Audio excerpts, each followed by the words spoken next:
Let's enjoy an original joke written by Supreme Master Ching Hai entitled The Goalkeeper. It is told in Greek.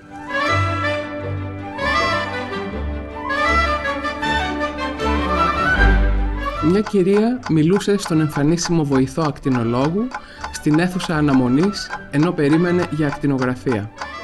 Του λέει: «Φαίνεσαι αθλητικός τύπος». «Σίγουρα. Είμαι τερματοφύλακας στην ποδοσφαιρική ομάδα τυφλών». Είναι εντυπωσιακό. Πώς γίνεται οι τυφλοί να παίζουν ποδόσφαιρο? Καλά. Πρέπει να ξέρετε ότι κάτι υπάρχει στην μπάλα που το αισθάνονται για να ξέρουν πού να κλωτσίσουν.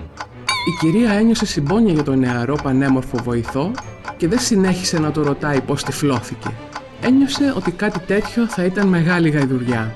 Τον ακολούθησε στο ακτινολογικό εργαστήριο και με όλη της την άνεση γδύθηκε όπως τη ζήτησε. Καθώς το δωμάτιο ήταν μάλλον ζεστό, θεώρησε καλό να βγάλει όλα της τα ρούχα, έχοντας υπόψη της ότι ο νεαρός ήταν τυφλός. Όταν τελείωσε, ο νεαρός βοηθός της έδωσε την ακτινογραφία, ρωτώντας την: «Πρώτη φορά βγάζετε ακτινογραφία?» «Μάλιστα. Πώς το καταλάβατε?» «Επειδή βγάλατε τελείως όλα σας τα ρούχα και τα εσώρουχα. Κανονικά δεν χρειάζεται να κάνετε κάτι τέτοιο». «Θεέ μου!» «Και εσείς δεν είστε τυφλός?»